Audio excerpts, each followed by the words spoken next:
ગુજરાત વિધાનસભાના ચોમાસા સત્રનો ગઈકાલથી પ્રારંભ થયો। આ વિધાનસભાના સત્રમાં હાજરી આપવા માટે આમ આદમી પાર્ટીના વિસાવદરના ધારાસભ્ય ગોપાલ ઇટાલિયા, જામજોધપુરના ધારાસભ્ય હેમંત ખવા, ડેડિયાપાડાના ધારાસભ્ય અને લોકપ્રિય આદિવાસી નેતા ચૈતર વસાવા, ગારિયાધારના ધારાસભ્ય સુધીર વાઘાણી વિધાનસભા ખાતે પહોંચ્યા હતા। આખા દિવસ સદનની કાર્યવાહી બાદ સદનમાં પ્રશ્નોત્તરી ચર્ચામાં ભાગ લેવા મુદ્દે ગોપાલ ઇટાલિયાએ વિધાનસભાના સરકાર પર ગંભીર આક્ષેપ કરતા જણાવ્યું કે વિપક્ષના પ્રશ્નોને ખોટી રીતે દબાવી દેવામાં આવે છે અને સરકાર વિપક્ષનો અવાજ દબાવવાની કોશિશ કરી રહી છે। નિયમ પ્રમાણે જો બે ધારાસભ્યો સરખો સવાલ પૂછે તો પણ બંનેના પ્રશ્નો ફ્લોર પર આવી શકે છે, છતાં મારો સવાલ એડમિટ જ કરવામાં આવ્યો નથી।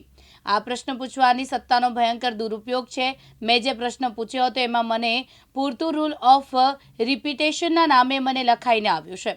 એનો અર્થ છે કે અન્ય સભ્યોમાં મેં પૂછેલા પ્રશ્ન જેવો જ પ્રશ્ન પૂછ્યો એટલે મારા પ્રશ્નનો સમાવેશ કરવામાં આવ્યો નથી। કયા સભ્યએ પ્રશ્ન પૂછ્યો એની મને જાણ નથી। એટલું જ નહીં, ભાજપના બે ધારાસભ્યોના સરખા પ્રશ્ન ફ્લોર પર આવી શકે છે, પરંતુ મારો સવાલ ન સ્વીકારાયો। તેમણે વધુમાં આક્ષેપ કર્યો છે કે ભાજપના ધારાસભ્યો પોતાની મરજીથી પ્રશ્નો પૂછી શકતા નથી। પ્રશ્નો ભાજપની પાર્ટી ઓફિસમાંથી આવતા હશે અને ધારાસભ્યો ફક્ત સાઇન કરતા હશે અને આજે ભાજપના ધારાસભ્ય પાસે પોતાની મરજીનો સવાલ પૂછવાનો હક નથી એવું લાગી રહ્યું છે। ધારાસભ્ય ગોપાલ ઇટાલિયાએ માઇનિંગ લીઝના મુદ્દે પૂછેલા પોતાના સવાલના જવાબમાં સરકારે ખોટી માહિતી આપી હોવાનું જણાવ્યું હતું અને સત્તાપક્ષ વારંવાર ખોટા બિનજરૂરી અને એક સરખા પ્રશ્નો મૂકીને ગૃહનો સમય બગાડે એવો આક્ષેપ કર્યો છે। આજે ગુજરાતની 15મી વિધાનસભાના 7મા સત્રનો પહેલો દિવસ હતો। વિસાવદર વિધાનસભાના ધારાસભ્ય તરીકે ચૂંટાયા પછી મારા માટે આ પહેલું સત્ર છે અને પહેલા સત્રનો પહેલો દિવસ હતો। એટલે સૌથી પહેલાં તો હું વિસાવદર, ભેસાણ અને જૂનાગઢ ગ્રામ્યના સૌ મતદારોનો ખૂબ ખૂબ આભાર વ્યક્ત કરું છું, ઋણ વ્યક્ત કરું છું, કારણ કે એ મતદારોએ મને આ ગૌરવશાળી સદન સુધી મોકલ્યો, અહીંયા બેસવાને માટેનો મને અધિકાર વિસાવદરના મતદારોએ અપાવ્યો છે। વિસાવદરના લોકોના કારણે હું અહીંયા આવી શક્યો, બેસી શક્યો, વિધાનસભાની કાર્યવાહીમાં ભાગ લઈ શક્યો। આજે પહેલો દિવસ ખૂબ સારો રહ્યો। મારી ધારણા હતી એના કરતાં પણ વધુ સારી રીતે હું એમાં ભાગ લઈ શક્યો, કેમ કે મેં જીવનમાં ક્યારેય હું આવી કાર્યવાહીમાં બેઠો નહોતો, તો થોડીક મને નર્વસનેસ હતી, થોડીક ચિંતાઓ હતી, થોડુંક મને અંદરથી કન્ફ્યુઝન હતી, કેવું હશે, કેવું નહીં હોય, શું કરવું, કેમ કરવું, બોલવું, ના બોલવું, અનેક પ્રકારની મનમાં ગૂંચવણ હતી। પણ આજે પહેલા દિવસનું સત્ર પૂરું થયું અને પૂરા આત્મવિશ્વાસ સાથે, ઉત્સાહ સાથે હું આજે તમને કહી શકું છું કે મને ખૂબ મજા આવી। આજના આ સત્ર દરમિયાન એક પૂરક પ્રશ્ન પૂછવાની મને તક મળી। એક પ્રશ્ન હતો અન્ય સભ્યનો, જે પ્રશ્ન એવો હતો કે ગુજરાતમાં સરકારે કુલ કેટલી ટાઉન પ્લાનિંગ સ્કીમોને મંજૂર કરી અને તે પૈકી કેટલી કઈ જગ્યાએ કઈ મંજૂર કરી। એમાં મેં હાથ ઊંચો કરતાં મને પૂરક પ્રશ્ન પૂછવાની છૂટ મળી, તો મેં એવો પૂરક પ્રશ્ન પૂછ્યો કે સરકારે 176 ટીપી સ્કીમ મંજૂર તો કરી છે, પણ કાયદાની સમય મર્યાદા 2 વર્ષની છે, 2 વર્ષ કરતાં વધુ મોડું થયું હોય એવી કેટલી ટીપી સ્કીમો મંજૂર કરી છે સમય મર્યાદા બહાર, અને સમય મર્યાદા પૂરી થઈ ગઈ હોવા છતાંય મોડી ટીપી મંજૂર થઈ હોય તો એના કારણો શું છે, જેનો માનનીય મંત્રી ઋષિકેશભાઈએ મને જવાબ આપ્યો હતો અને પછી એ પ્રશ્નનો પૂરક પ્રશ્ન પૂછવાની તક નથી મળી। આ સિવાય એક પ્રશ્ન હતો અન્ય સભ્યનો, તેરા તુજકો અર્પણ નામના કાર્યક્રમ બાબતે, કે સુરત અને તાપીમાં કેટલા રૂપિયાની રકમ પરત આપવામાં આવી। આ પ્રશ્નમાં મેં હાથ ઊંચો કર્યો હતો પૂરક પ્રશ્ન પૂછવા માટે, પણ મને અધ્યક્ષશ્રી દ્વારા તક આપવામાં આવી નથી, એટલે હું નહોતો પૂછી શક્યો। આ સિવાય માનનીય મુખ્યમંત્રીશ્રીએ શોક દર્શક પ્રસ્તાવોને સદન સમક્ષ રાખ્યા હતા, જેમાં સ્વર્ગસ્થ માનનીય મુખ્યમંત્રી શ્રી વિજયભાઈ રૂપાણી સાહેબ, અન્ય મંત્રીશ્રીઓ, નાયબ મંત્રીશ્રીઓ, સભ્યશ્રીઓના નિધન પ્રસંગે ગૃહ દ્વારા શોક આપવામાં આવે એવો પ્રસ્તાવ રજૂ કર્યો હતો। આ પ્રસ્તાવ ઉપર મને શોક વ્યક્ત કરવા માટેની તક મળી હતી, ત્યારે મેં ઊભા થઈને સ્વર્ગસ્થ મુખ્યમંત્રી વિજયભાઈ રૂપાણી સાહેબ, અમારા જૂનાગઢના જ અને ગુજરાત સરકારના પૂર્વ આરોગ્ય મંત્રી સ્વર્ગસ્થ હેમાબેન આચાર્ય અને અન્ય દિવંગત સભ્યોને મેં શ્રદ્ધાંજલિ આપી હતી।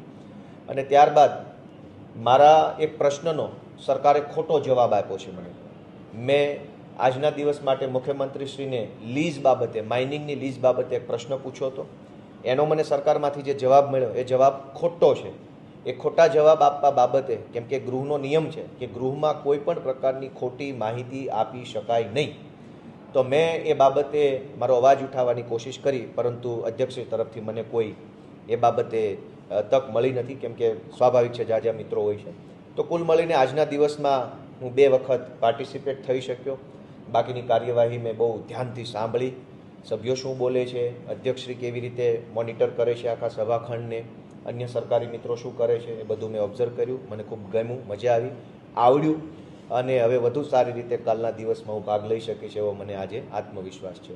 આજે આમ તો મને ઘણા સમયથી ખબર છે, પણ તમે જો આજનું પ્રશ્નોનું લિસ્ટ જોશો, તારીખ 8નું, તો પ્રશ્ન નંબર 7 અને પ્રશ્ન નંબર 12 આ બંને એક સરખા પ્રશ્નો છે. ગુજરાતમાં સત્તા પક્ષના ધારાસભ્યો એક જ સરખા પ્રકારના 10, 20 પ્રશ્નો પૂછી નાખે છે. પ્રશ્ન પૂછવાનો નિયમ એવો છે કે સત્ર ચાલુ હોય એ દરમિયાન એક દિવસ માટે એક ધારાસભ્ય 3 પ્રશ્ન પૂછી શકે. એટલે ધારો કે કુલ 150 જેટલા ધારાસભ્યો 8 તારીખમાં પ્રશ્ન પૂછે 3 લેખે, તો 450 પ્રશ્નો એક દિવસ માટે પૂછેલા ગણાય. પણ 450 પ્રશ્નોનું ચર્ચા સદનમાં કોઈ શક્ય નથી, એ પોસિબલ વાત નથી. એટલે એનો ડ્રો કરવામાં આવે, 450 પ્રશ્નોનો ડ્રો થાય. એ ડ્રોમાં જે પ્રશ્ન 1 થી 10 ક્રમ ઉપર આવે એની સદનમાં મંત્રી અને સભ્ય વચ્ચે આમને સામને ચર્ચા થાય. ડ્રોની અંદર 450 પ્રશ્નોનો જથ્થો ઊભો થઈ જાય એ માટે થઈ સત્તા પક્ષ દ્વારા ખોટા, બિનજરૂરી, ક્ષુલ્લક, નજીવા, મામૂલી એકના એક પ્રશ્નો 10 વખત નાખવામાં આવે, જેથી કરીને સત્તા પક્ષના પ્રશ્નોની સંખ્યા વધી જાય. 450માંથી 400 પ્રશ્નો બની જાય. દાખલા તરીકે, ઉદાહરણ તરીકે, સત્તા પક્ષના 50 પ્રશ્નો રહી જાય, વિપક્ષના, તો 400 અને 50 પ્રશ્નો ભેગા કરીને એમાંથી ડ્રો કરવામાં આવે તો સ્વાભાવિક છે સત્તા પક્ષના પ્રશ્નો ઉપર આવી જાય, વધારે આવી જાય.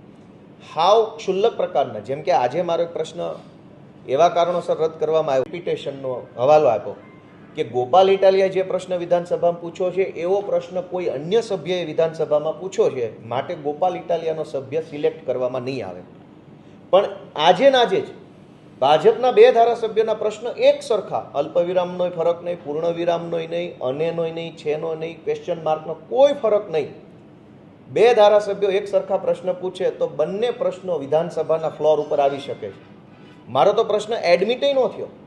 તો હવે આ ખેલ જનતા જાણે, જનતા જુએ કે પ્રશ્ન પૂછવાની સત્તાનો ભયંકર દુરુપયોગ થઈ રહ્યો છે, પ્રશ્ન પૂછવાની ઓથોરિટીને ખોટી રીતે ઉપયોગ કરવામાં આવી રહ્યો છે, જેથી કરીને વિપક્ષના પ્રશ્નો દબાઈ જાય. બીજો પ્રશ્ન, આમાં સૌથી મહત્વનો મુદ્દો એ છે કે તમે જો તારાંકિત પ્રશ્નોની યાદી જોશો 8 તારીખની, તો તમને ખ્યાલ આવશે કે ભાજપના સભ્યોને વિધાનસભામાં પ્રશ્ન પૂછવાનું મનાય છે, કોઈ બોલવા દેતું નહીં, એમને તો ખાલી સહીઓ કરી દેવાની છે પ્રશ્નના કાગળ ઉપર.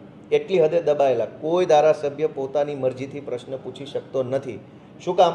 આજના જ પહેલામાં જોશો તો ભુજના ધારાસભ્યના કોલમમાં બનાસકાંઠાના પ્રશ્નો છે, બનાસકાંઠાના ધારાસભ્યના કોલમમાં ભાવનગરના પ્રશ્નો છે. એનો અર્થ એ થયો કે આ પ્રશ્ન ધારાસભ્ય નથી પૂછ્યો, પાર્ટી ઓફિસથી બધું લખીને સહીઓ લઈ લીધેલી છે. તો ભાજપના ધારાસભ્યોને આવી રીતે દબાવવામાં આવે છે, એને બોલવા દેવામાં નથી આવતા. તો હું તો વિનંતી કરું છું કે થોડુંક એને બોલવા દો, ધારાસભ્ય છે, થોડાક એને છૂટ આપો પ્રશ્ન પૂછવાની, ભલે પૂછે. એ છે આજના તારાંકિત પ્રશ્નોની યાદી, તો બધા મીડિયા મિત્રોને મળી છે, એમાં હશે જ. મેં પ્રશ્ન નંબર એ બોલી ગયો 7 અને લગભગ 12 જ છે, મારી ભૂલ ન થતી. 7 અને 12 નંબરનો પ્રશ્ન એક સરખો છે. ગોપાલ ઇટાલિયાનો પ્રશ્ન કોઈ અન્ય સભ્યએ પૂછ્યો, મને નથી ખબર કોણે પૂછ્યો, પણ મારો રિજેક્ટ થઈ ગયો, એવું લખાઈને આવ્યું કે રૂલ ઓફ રિપીટેશન, એટલે કે આનું પુનરાવર્તન થઈ રહ્યું છે, એટલે ગોપાલનો રિજેક્ટ. તો ભાજપના 2 સભ્યોનો એક સરખો પ્રશ્ન સિલેક્ટ કેવી રીતે થઈ ગયો? તો આનો અર્થ એવો નીકળ્યો કે ભાજપના ધારાસભ્યોનો અવાજ દબાવવામાં આવે છે અને અમારોય દબાવવામાં આવે છે. અમારા પૂછેલા પ્રશ્નો રિજેક્ટ થઈ જાય છે અને એને પૂછવાના નહીં, એના વતી કોઈ પણ XYZ લખીને કાગળિયામાં સહીઓ કરીને આપી જાય. તો બંને પાર્ટીના ધારાસભ્યોના પ્રશ્નોને દબાવવામાં આવે છે, આવો આનો અર્થ નીકળે. સાબિર સૈયદ, દિવ્યાંગ ન્યૂઝ, સુરત.